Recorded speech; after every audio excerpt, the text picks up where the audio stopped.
자, 아모스를 찾아볼게요. 아모스. 암으로 시작되는 5장 14절에서 15절 말씀입니다.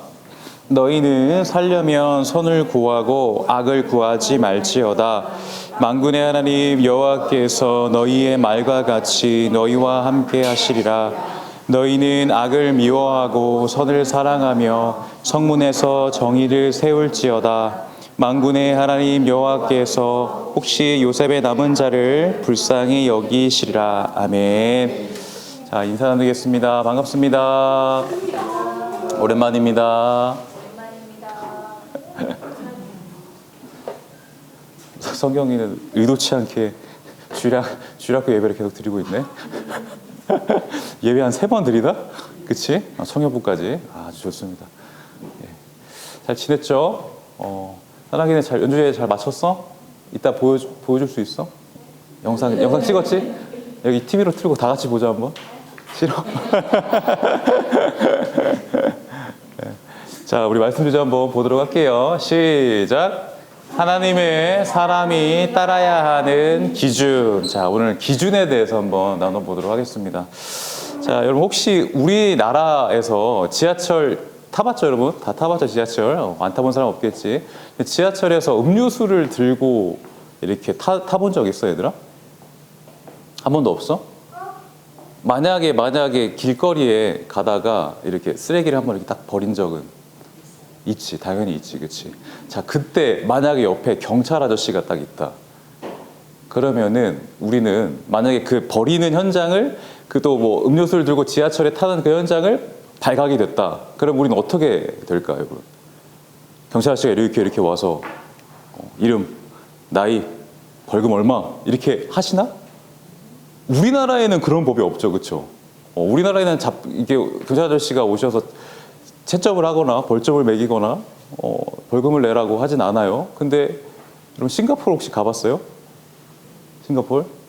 목사님 딱 한 번 가봤거든. 유일하게 간 외국이 바로 싱가포르예요. 신혼여행 때. 근데 진짜 깨끗하긴 하더라. 진짜 깨끗하더라. 근데 여기서 얘들아 왜 이렇게 깨끗한가 싶었더니 법이 굉장히 세, 규율이. 지하철에 음료수를 들고 타면은 43만 원이래요. 발각이 되면은. 그리고 쓰레기통에 버리지 않고 길거리에 버리면 지금은 더 올랐겠지, 아무래도. 지금 언제인지 모르겠지만 86만 원이래. 버리면 작은 거 그냥 쓰레기 하나 버리면 86만 원이래요, 여러분. 근데 여러분 한국인이 싱가포르 가가지고 만약에 목사님이 그때 쓰레기를 한번 버렸다. 근데 발각이 됐다. 그럼 목사님 지갑에서 86만 원을 내야 될까 안 내야 될까요? 왜요? 목사님 한국인인데요? 대한민국이잖아요, 국적이. 근데 왜 싱가포르의 법을 따라야 되죠? 싱가포르의 법이 그렇기 때문이에요. 외국인도 예외가 없어요. 어느 나라 소속이든 우리 자국에 오면 무조건 그 법과 기준을 따라야 한다라고 하는 것이 규율인 거예요, 여러분. 여러분, 우리는 어떻습니까? 우리는 어때요? 우리는 대한민국 사람입니다, 그렇죠? 대한민국 사람이면 대한민국에서 세운 법과 규율을 지켜야죠, 그렇죠? 법과 기준은 나라마다 다 달라요, 그렇죠? 다 다른데 싱가포르만 유독 심한 건 아니에요. 다 다르긴 달라. 근데 여러분 한 가지 우리가 기억해야 될 것은 나는 대한민국 사람이라 대한민국 규율과 법을 지키기도 하지만 우리는 이중 국적이라는 것을 여러분 잊지 말아야 돼요.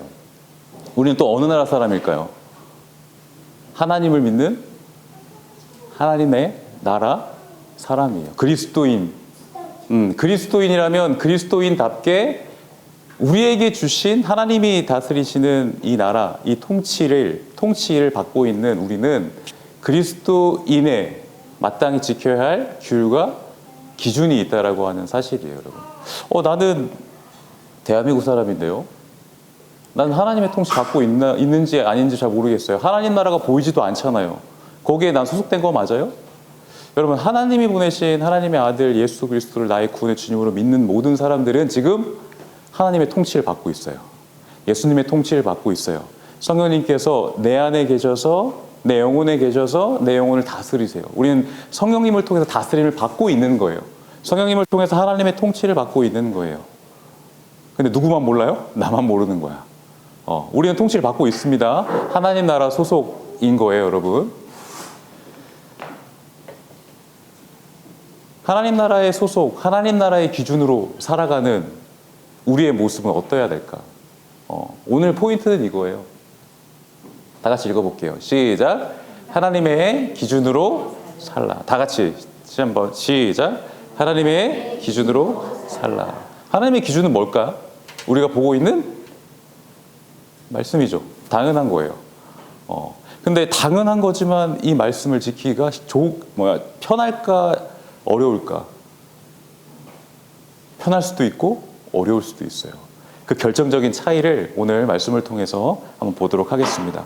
자, 여로보암 2세가 다스리는 북이스라엘에 하나님께서 이 선지자를 세워요. 이 선지자는 오늘 우리가 말씀을 본 주제예요. 아모스예요. 아모스라고 하는 선지자를 세웁니다.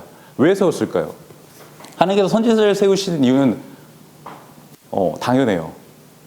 그들에게 회개하고 돌이키게 하시기 위하여서 메신저를 세우시는 거예요. 그들이 하나님의 뜻을 따르고 하나님의 기준을 마음에 새겨서 잘 하나님의 뜻에 순종하면 선지자가 필요할까 필요 없을까? 필요 없죠. 그런데 그 시대마다 선지자는 반드시 세우셨어요. 왜냐하면 그들에게 이스라엘이라고 하는 나라를 주셨어. 근데 그들의 방식대로 그 이스라엘을 본인들이 다스리고 싶은 마음이 있는 거예요. 그래서 왕이라고 하는 제도를 하나님 앞에 구했고 왕을 허락을 하셨죠. 그러나 본래 그 이스라엘이라고 하는 나라를 세우시고 이끄시고 다스리시고 통치하시는 분은 누구예요? 하나님인 거예요, 여러분. 하나님의 나라가 이러한 곳이다라고 하는 것을 보여주시기 위한 샘플 국가로 이스라엘을 세우셨던 거야. 근데 그들의 방식대로 이끌어야만 자신들이 편한 거야. 주변의 나라들은 다 왕들이 있고 외세의 침략에도 굳건하게 힘을 다하여 지킬 수 있는 군사력과 경제력과 정치력이 필요했다라고 생각을 한 거예요. 근데 실상 그렇게 왕을 세웠는데 왕조차도 하나님 보시기에는 악한 왕이 너무 많은 거야. 왕의 자질이 첫 번째가 뭐예요? 내가 왕이 아니라 나를 세우신 하나님이 진정한 왕이십니다 라는 것을 아는 왕이 진정한 왕인 거예요. 그것을 너무나도 잘 보여줬던 왕이 누구예요? 다윗 왕이었죠. 다윗 왕 후대로는요, 실질적으로 악한 왕이 지배했어요. 그러니까 하나님께서 선지자를 세울 수밖에 없어요. 너희는 돌이켜야 돼. 뿐만 아닙니다. 이 여로보암 2세가 굉장히 나라를 그래도 세상적인 관점에서 보면은 굉장히 잘 다스렸다고 해요. 정치적으로 또 경제력으로 굉장히 풍요로웠어요. 자, 풍요로운 가운데에 이 이스라엘 백성들의 마음에는요, 자기들이 진정으로 통치를 받고 있는 나라가 하나님의 나라라고 하는 사실을 잊어버리는 거예요. 이들은 이스라엘이라고 하는 나라 자체에만 국한되어 있는 거야, 마음이.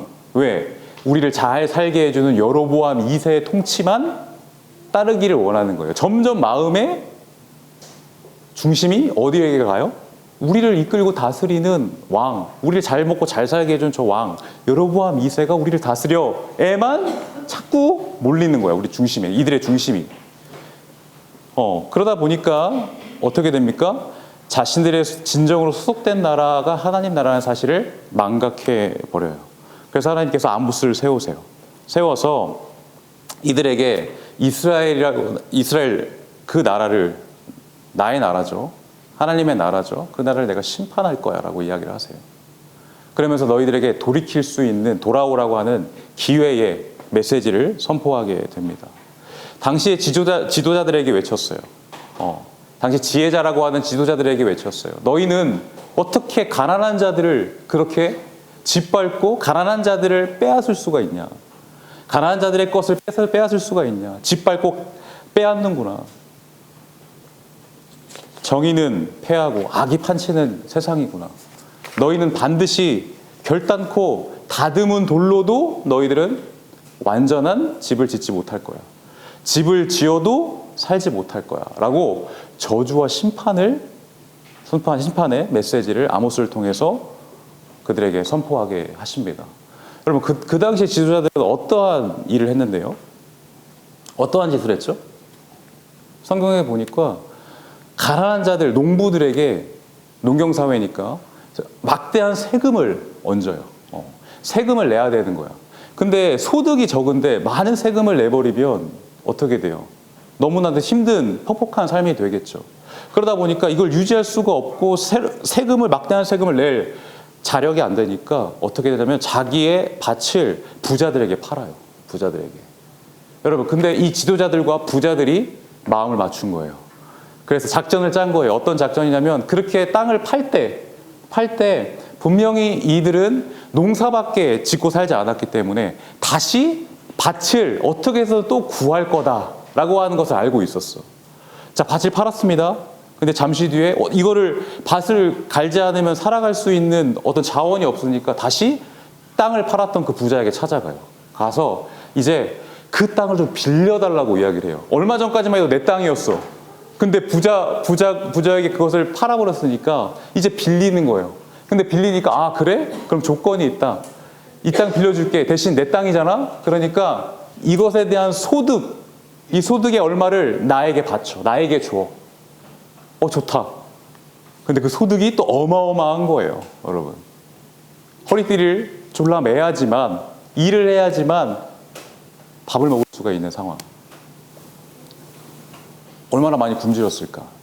얼마 전까지만 해도 내 밭이었는데 이들의 이러한 계략을 통해서, 이런 전략들을 통해서 가난한 자를 더 옥죄이게 하는 그러한 제도를 세워버렸다는 거예요. 하나님 보시기에 굉장히 악해 보였어요, 이것이. 굉장히 악해 보였어요. 정의가 패해지고 악이 판치는 그 세상 속에서 이들은 뇌물을 받는 것도 서슴지 않았어. 여러분, 하나님의 말씀이라고 하는 이 기준을 잃어버린 자들의 모습이 이래요. 이럴 수밖에 없는 이유, 여러분. 우리의 모습은 없을까, 이 안에? 우리의 모습도 있어요. 어떠한 모습입니까? 이것이 악인지 이것이 선인지를 분별할 수 있는 유일한 기준, 하나님의 말씀을 버리고 내가 기준이 되어버리기 때문에.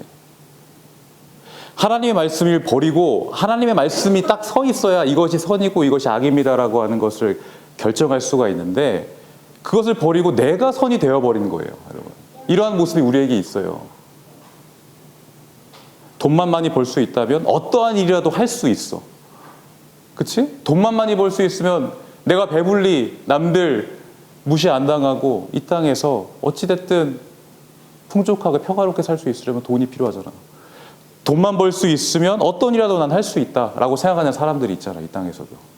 우리 가운데도 있잖아요. 우리 마음속에도 있잖아요.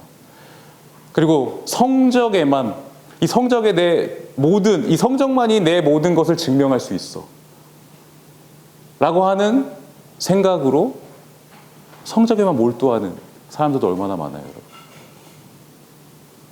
하나님 앞에 마땅히 드려야 할 그 시간, 하나님 앞에 마땅히 드려야 할 그 재능, 사회를 위해서 환원해야 할 그 재능과 달란트, 그렇게 하라고 우리에게 맡기셨는데, 소외되고 어려운 이웃을 도우라고, 모자른 것을 채워주기 위해서 나에게 하나를 더 주신 건데, 다른 사람의 모자른 것을, 그것을 나의 배를 부르기 위해서, 독식하기 위하여서 그것을 사용하는 모습들,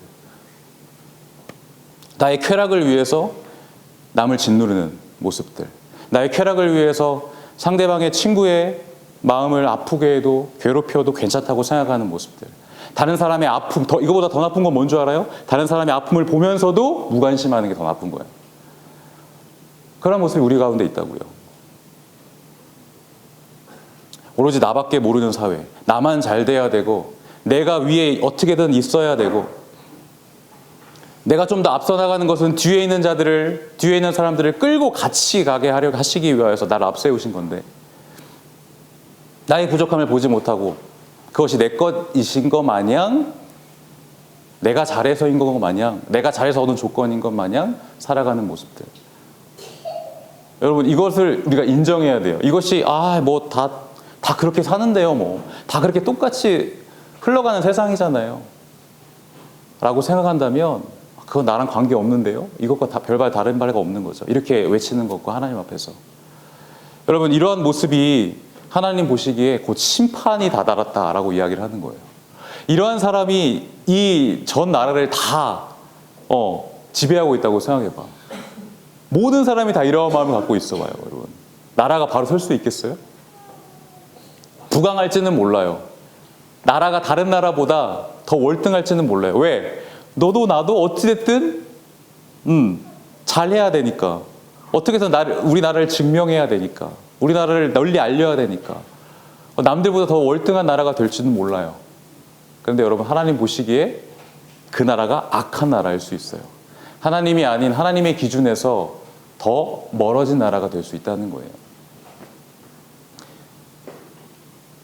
이 모습들이 나중에 나라와 나라가 되어서 나라와 나라가 조건을 거잖아요, 얘들아. 한 나라예요, 여러분. 원래는 하나님이 지신 한 나라예요. 나라가 이런 조건을 걸고 너 이거 주면 내가 이거 줄게, 대가를 걸고 말이야. 그러면서 몸집이고 큰 나라는 눈치를 봐야 돼. 아무 말도 못해. 비굴해야 돼. 여러분, 이게 하나님 보시기에 하나님 세우신 나라의 질서가 아니에요. 뿐만 아니에요. 어찌됐든 호시탐탐 남의 것을 빼앗기 위해서 겉으로는 신사적인 척하지만 그 안에서 무역을 통해서 전쟁을 일으키잖아. 지금은 또 그러면은 뭐 국력을 이용해서 뭐 폭탄을 날리고 뭐 총을 쏘고 그런 전쟁은 없나요? 21세기에 그렇게 폭탄이 터지고 사람을 죽이는 일이 일어나고 있다고. 건너편 나라에, 여러분. 지구 반대편에서 일어나고 있다고요.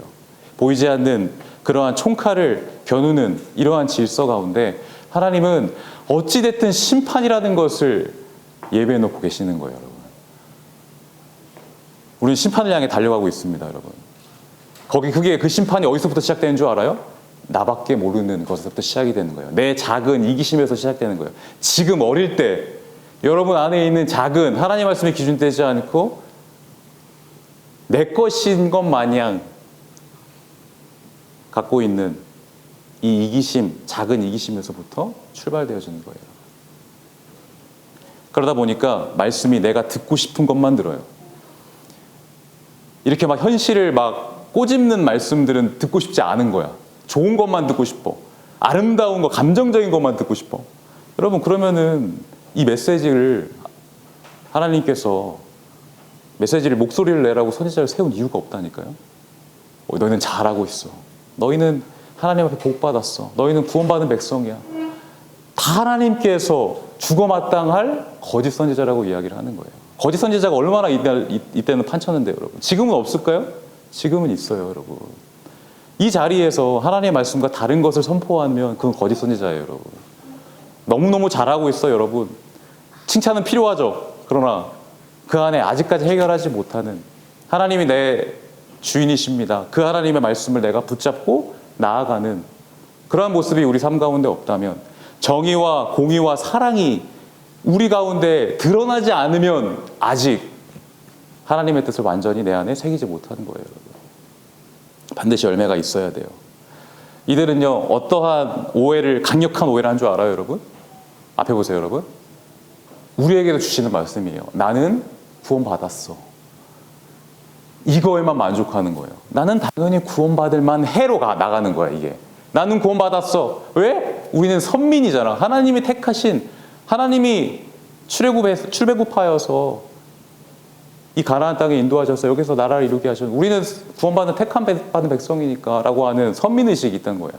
그 선민의식이 오히려 그들의 자신을 보지 못하게 하는 굉장히 큰 부작용이 일어나는 거죠. 하나님의 말씀을 기준으로 하지 않으니까. 여러분, 당연한 구원은 없습니다. 우리가 구원받아 마땅한 존재라서 이 자리에 있나요? 아니에요. 하나님께서 값을 치르셨기 때문에 우리가 이 자리에 있는 거예요.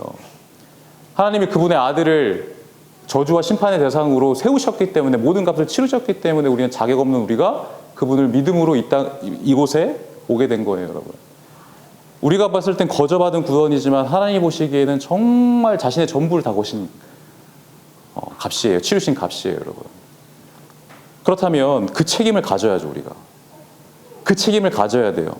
내가 이룬 구원이 아니기 때문에 나에게 맡기신 이 구원의 은혜를 그냥 우리가 거저 받았다면 그 안에서 책임이 있어야 돼요.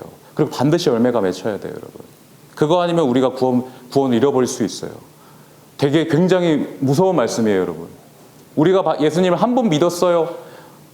거기에 만족하면 안 돼요. 몇 시간 예배 드려요? 거기에만 만족하면 안 돼요. 나 한번 염성학교 때 무릎 꿇어봤어요? 거기에만 만족하면 안 된다고. 하나님 찾았어요? 거기에만 만족하면 안 된다고요.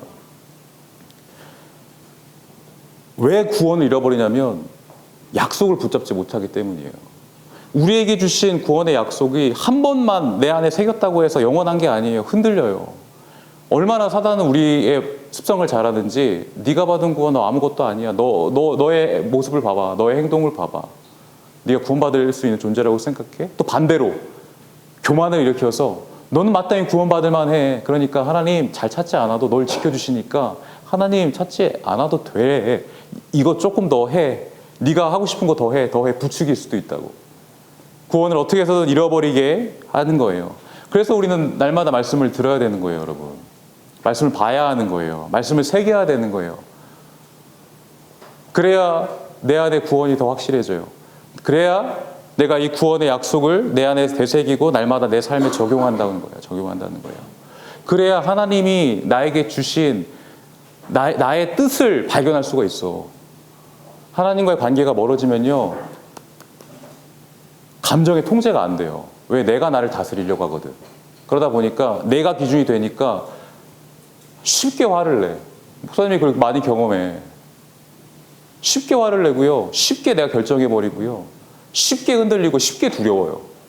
근데 하나님이 나에게 가까이 왔다, 가까워졌다, 하나님과 나의 뭔가 꺼리낌이 없다라고 딱 느껴지면 하나님 앞에 뜻을 물어봐요. 순간순간. 그리고 그날 만난 사람을 통해서 하나님의 뜻이 나에게 전달될 때가 있어요.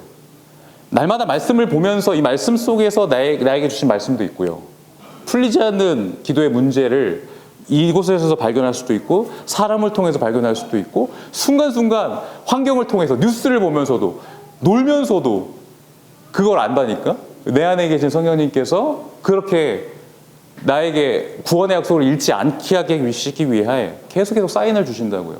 근데 내가 하나님을 거부하고 하나님을 밀어내고 하나님을 무시하면은 내가 나를 다스리는 꼴이 되어버려요. 그러다 보니까 내가 나를 다스릴 수 있는 능력이 나에게 있어요, 없어요? 없어요. 우린 한 치 앞도 볼 수 없는 연약한 존재라고. 내 인생에 나를 어떻게 맡겨요, 여러분? 내가 내 인생의 주인이 어떻게 될 수 있어요, 여러분?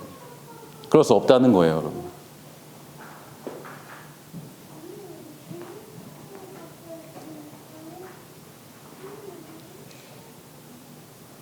이러한 모습입니다, 여러분. 목사님, 이런 생각을 해봤어. 아, 진짜 이 세상에서 제일 무서운 건 뭘까요? 제일 무서운 건 뭘까? 사람이 제일 무서워요. 우리는 사단이 제일 무섭다고 하잖아, 그지? 근데 잘 생각해 보세요, 여러분. 내가 악의 노예가 되느냐, 아니면 하나님의 약속을 붙잡고 정의 편에 서느냐, 하나님 편에 서느냐의 결정은 누가 해요? 내가 하는 거예요. 내 자신이 하는 거예요. 내 자신이. 하나님을 나의 창조주, 나의 구원주로 모시느냐, 아니면 내가 삶의 내 주인이 되느냐,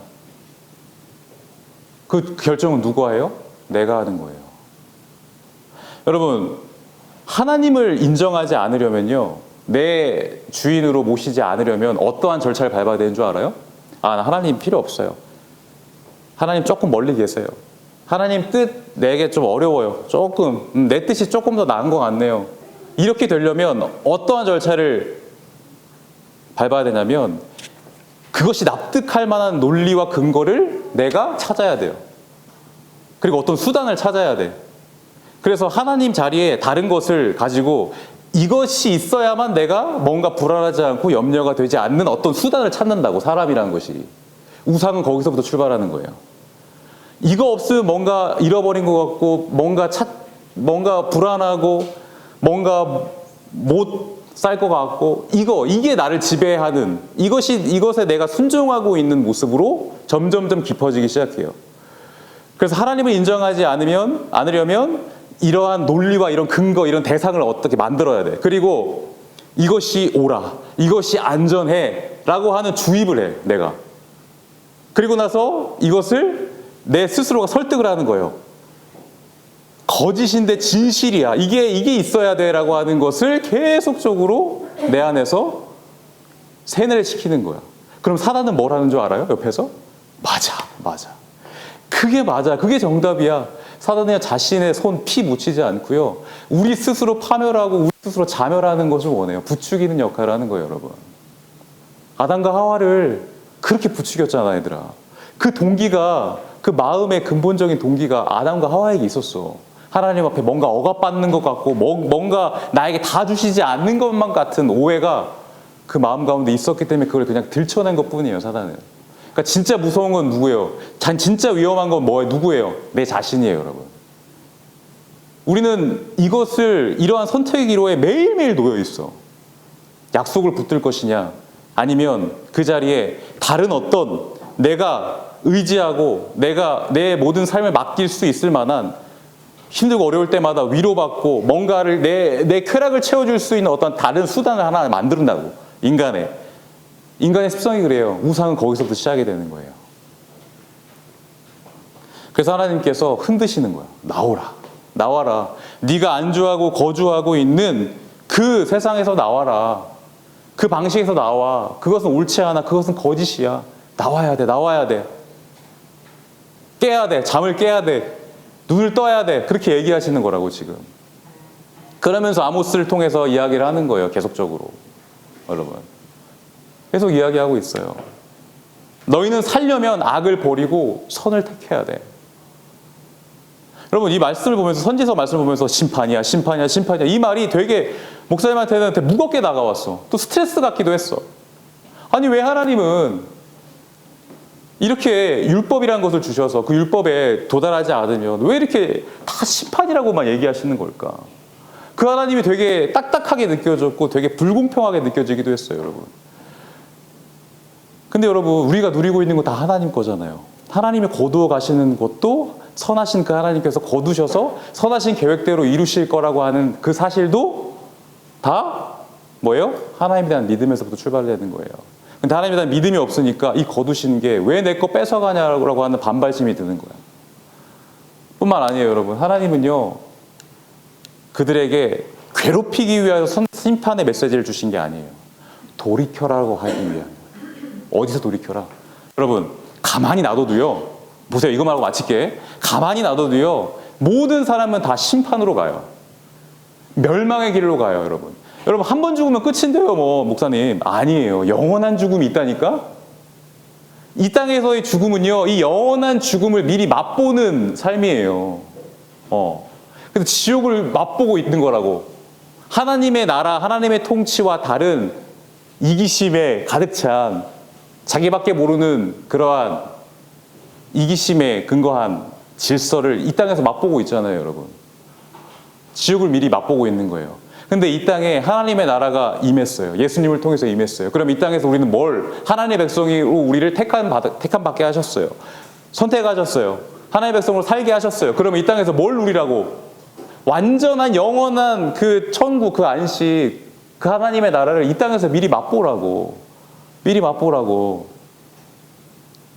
그렇게 믿음을 꿋꿋이 지켜낸 자가 심판을 당하지 않아요. 여러분.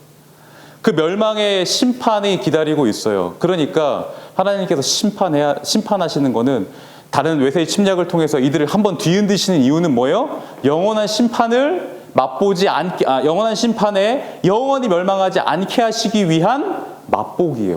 맛보기 심판이에요. 그러니까 회초리와 같은 거라고. 돌이켜야 돼. 돌이키라고 하는 하나님의 간절한 마음과 간절한 애착인 거예요, 여러분.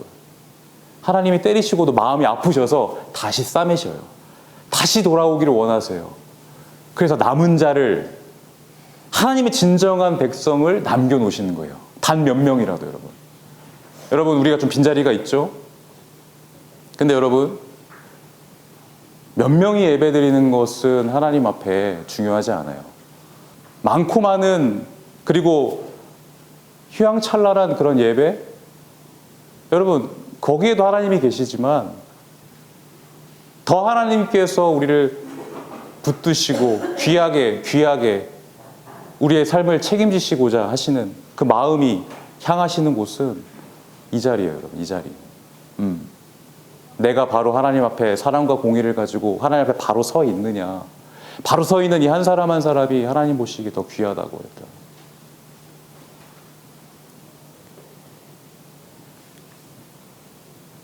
너무 시간이 없어서 이건 넘어가도록 할게요. 읽어보겠습니다. 시작. 하나님의 기준으로 살라. 한번 기도하겠습니다. 하나님, 우리는